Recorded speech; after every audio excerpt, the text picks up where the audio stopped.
Quelles sont les maladies des oreilles les plus fréquentes? Comme tu le sais, il existe plusieurs types de maladies des oreilles qui peuvent nous gâcher la vie. Et comme il y en a beaucoup, ce sujet sera traité sur 2 vidéos. Et aujourd'hui, on est parti pour la première.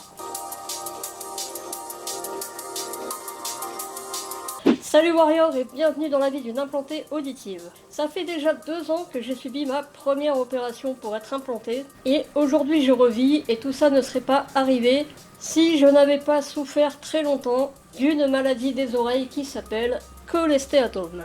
Mais il n'y a pas que celle-là, les oreilles sont très fragiles, alors je te propose de tout savoir sur les maladies des oreilles. Pour savoir en détail comment j'en suis arrivé là, va visiter cette vidéo où je raconte mon histoire en détail. On commence avec les maladies les plus connues. Il y a d'abord les otites.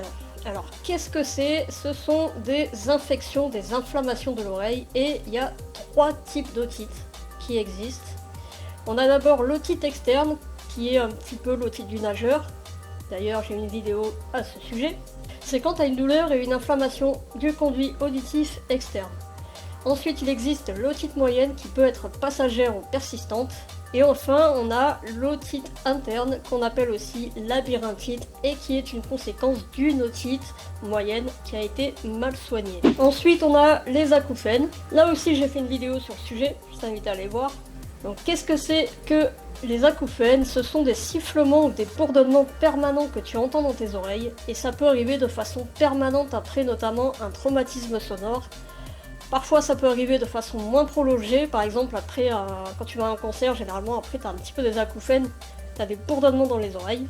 Et c'est une maladie qui n'a pas encore de traitement, on peut simplement les soulager grâce aux appareils auditifs. Ensuite, troisième maladie qui existe, c'est l'hyperacousie. Alors l'hyperacousie c'est tout simplement quand tu es hypersensible au son. Le seuil auditif il abaisse tout seul le seuil de tolérance au bruit. Du coup, il y a des bruits qui peuvent devenir insupportables, voire même douloureux à entendre. Et pareil que pour les acouphènes, aujourd'hui il est encore incurable. On peut que la soulager avec un appareil auditif ou des méthodes type TCC ou encore avec de la sophrologie. Quatrième maladie, l'autospongiose. Alors l'autospongiose c'est quoi? C'est une malformation de l'os qui perturbe l'oreille moyenne et les osselets. C'est bien souvent malheureusement une maladie qui est héréditaire et qui touche surtout les femmes. Du fait de la malformation, le son a du mal à être transmis à l'intérieur de l'oreille, donc à l'oreille interne, et du coup ça provoque une surdité. Le résultat, au final, il est un petit peu similaire que celui quand on est atteint d'un cholestéatome. Le cholestéatome, justement, parlons-en. Bon, brièvement, parce que là aussi, étant donné que c'est ma maladie de prédilection, j'ai déjà fait une vidéo sur le sujet. Donc le cholestéatome, c'est une succession d'otites mal soignées qui finissent par bouffer tout ce qu'il y a dans l'oreille. Donc c'est une tumeur bénigne qui doit absolument être traitée parce qu'elle peut devenir dangereuse et parfois atteindre le nerf auditif, voire le nerf facial.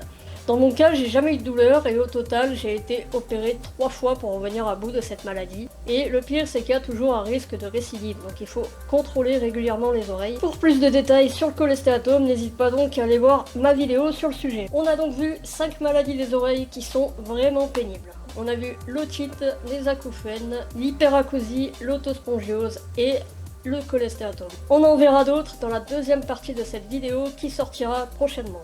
Si cette petite vidéo t'a plu, partage-la pour sensibiliser ton entourage à ces maladies qui sont parfois pas très connues des oreilles, mais qui sont bien plus fréquentes qu'on ne le croit. N'oublie pas de prendre soin de tes oreilles. À la semaine prochaine, ciao!